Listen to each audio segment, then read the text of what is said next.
50% and a passer rating in the 70s. That's a backup in the NFL. J.J. McCarthy in the first three quarters, unwatchable. A 34 passer rating. Looked terrified.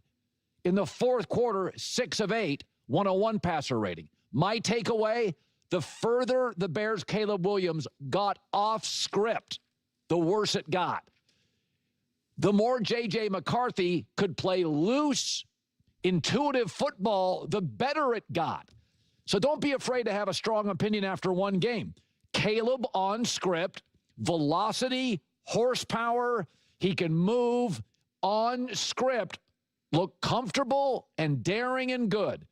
But that opening drive in the third quarter, you could watch Ben Johnson, who was visibly frustrated with his lack of accuracy.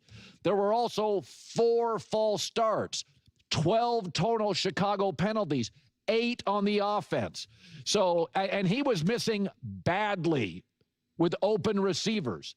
So, I mean, I think he's talented enough to beat bad teams and mediocre coordinators, but that's not his division. And he was 1-5 against his division last year, the only win when the Packers rested starters. So there, you can't watch that game and not be a little unsettled. Off script, it looks like USC Caleb Williams. Wow, he's talented. And so was Cam Newton. And in 11 seasons, Cam Newton had 3 winning seasons. Okay, I don't know if comparing Cam Newton is the right call because people think Cam Newton's an absolute monster. Okay, listen. This is exactly what I said for weeks going into this season, where I talked about how I was like, I know Caleb Williams can be great on script. I was like, I expect Ben Johnson and Caleb Williams, when they're on these scripted plays, they're going to have a lot of success. I mean, I said that, right? That's why I said, like, even in the preseason games when you're going for a drive or two, I was like, I expect that to go well. I expect that. I said when I want to see what Caleb looks like with Ben Johnson. Once you're beyond the script, you know, when you're in the second half, third quarter, fourth quarter, et cetera, et cetera. And it wasn't great. It wasn't great. Even on script, he was still missing bigger plays, bigger throws, which Troy, we're so lucky that Troy Amon was there, because Troy Amon was pointing it out perfectly. Troy Amon actually talked about 20 to 25 plays being scripted, rather than usually a lot of people talk about kind of like the first 15. So I found that actually pretty interesting actually. But in terms of, you know, calling Caleb Williams now like a backup quarterback, again, this is year 1 with Ben Johnson. Last year there was zero development. This year now is about the development. This year now is him sitting down with Ben Johnson. Ben Johnson's like, why did you not throw to this guy? Yeah, you threw this to this PL guy, and this was a 5-yard pickup, but this guy was wide open. What do you, why are your eyes over here? Why is your head over there? Why did you look him? And then not like you start to have those conversations, and then that's when the development can start to take place. So no, we don't have to jump to any super strong opinions. We could still have an honest discussion about today, you know, about yesterday, but even Troy Amon. And again, this is why I think it's great that we had Troy, because Troy Amon has no problem calling out players and coaches throughout the games. Like, he is, I think he's the best out there with that. He has real honest conversations. He doesn't sugarcoat anything. He was saying, yeah, Caleb Williams is missing throws. He's missing throws, and Ben Johnson isn't necessarily going to like it. But despite that, I still think he's doing a really nice job. Right? That's what he said. Now again, it started to slowly more and more degrade. And it's a shame too, because in the red zone, that's when you could see Ben Johnson, you know, really, I mean, like he had that one touchdown. I mean, you can't get any more wide open in the end zone. They were 2 for 2 in the red zone.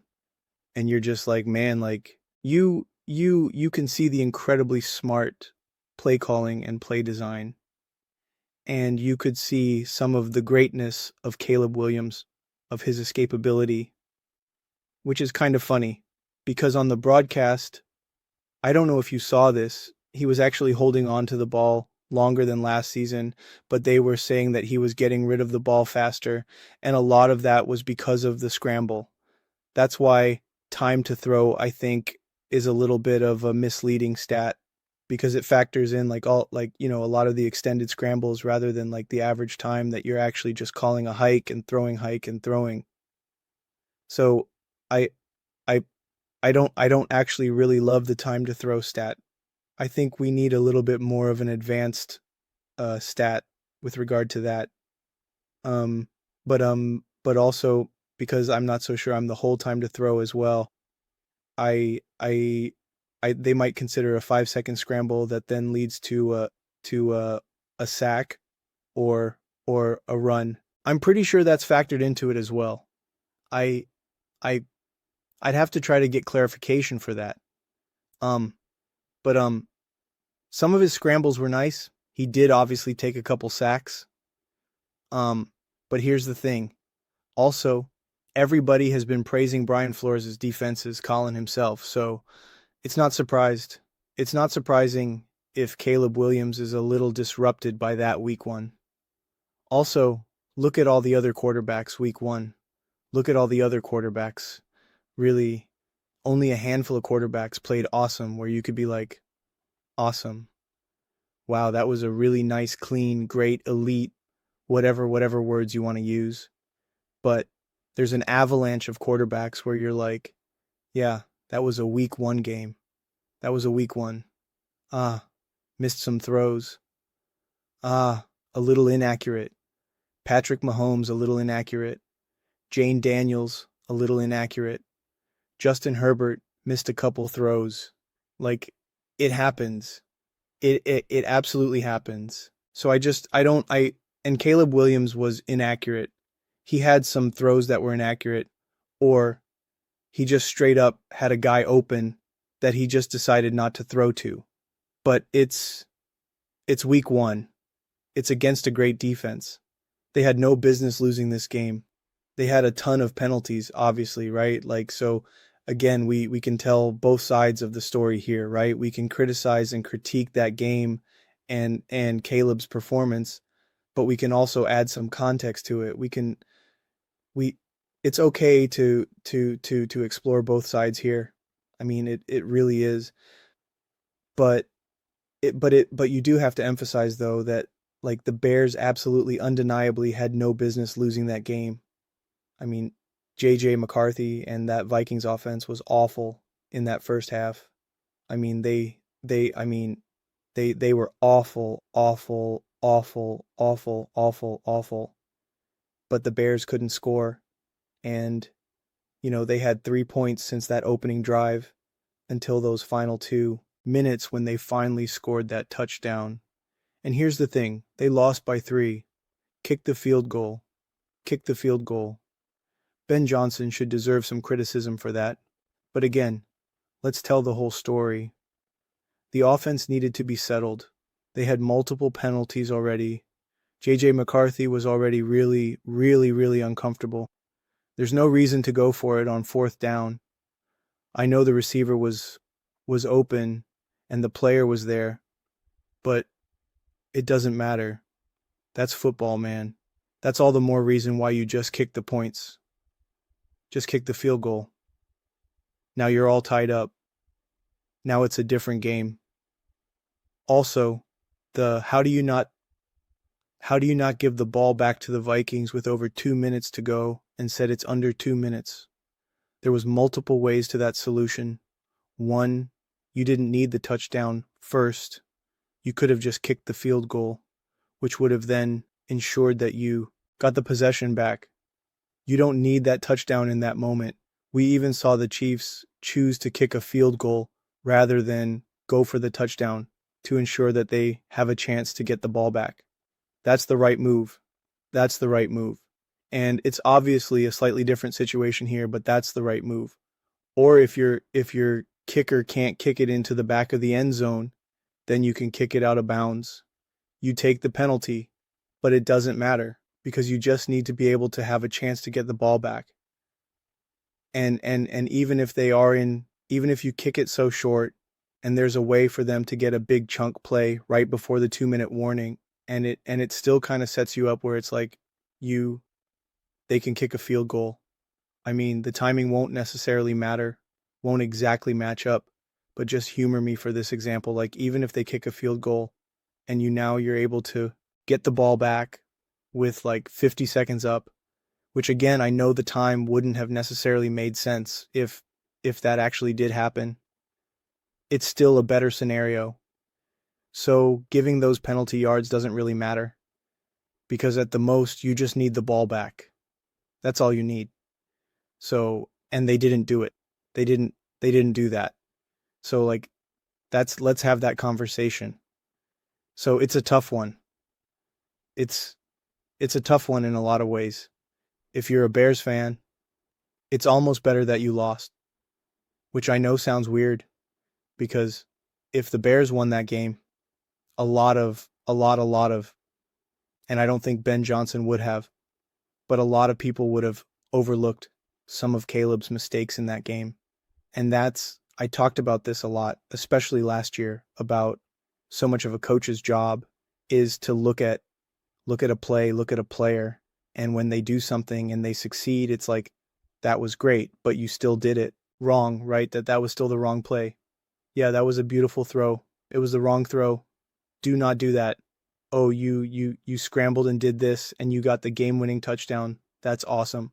I'm excited. So was wide open, or that you got so lucky. You will, if you think you're going to be able to, whatever it is, like, you have to figure out when something makes sense and when something doesn't. So, I don't think you need to necessarily sound the alarm. But Ben Johnson was not happy. That much is obvious. And the other thing that's really obvious is that this is not Caleb Williams' team, which is what I had said going into the season. It's Ben Johnson's team. This is absolutely undeniably Ben Johnson's team. And Caleb Williams absolutely has a short runway. I got in a lot of debates with people, with Bears fans, and I said, Ben Johnson is here to lead the Chicago Bears to greatness, not lead Caleb Williams to greatness. That's part of it. But if Caleb Williams is not part of that plan, and he's like, nope, we're moving on from Caleb, I want someone else, then that's what happens. And it happens fast. It happens fast. Ben Johnson was not brought in for the sole reason to fix or make Caleb Williams great. His main objective is to make the Chicago Bears great. And then and underneath that is Caleb Williams, because he's the quarterback. But he's expendable. That's how it works. Thanks Sean Payton. Denver Broncos brought Sean Payton in to make the Denver Broncos great. And Russell Wilson was the quarterback who they paid hundreds of millions of dollars. Couldn't make it work, and they said, oh, I can't win. I can't win with him. And they got rid of him. It's just the way it happens, man. Just the way it happens. And I'm not saying it's happening this season. I'm not saying it's happening even next season. But I am saying that this is Ben Johnson's team. This is Ben Johnson's team. So make no mistake about it. If there continues to be games where Ben Johnson is just like, I am not getting the maximum out of my quarterback right now, I cannot win this way, then decisions do get made. But like, I keep emphasizing, I don't think we have to now jump on a week 1 game right now against a great divisional opponent with a great defense.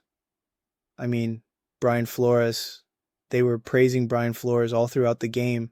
Colin thinks that he's one of the greatest coordinators out there. This is one of the, going to be a top defense, and it's week 1, and Caleb Williams has to go up against that. When you look around the league, I got all my notes covered in here of all these other teams, whether it's the Jags, whether it's the Rams, the Texans, the Titans, the Seahawks, the Colts. I mean, like, I got all of these notes all scattered all over there, and it's all littered with quarterbacks who have played great and up and down and up and down and up and down. A little bit of this and a little bit of that, you know? So I think we can just chill. But those are just my thoughts. I'd absolutely love to hear yours. What do you guys all think about Caleb Williams and the Chicago Bears? Are you encouraged or disappointed by his performance? Let me know in the comments below.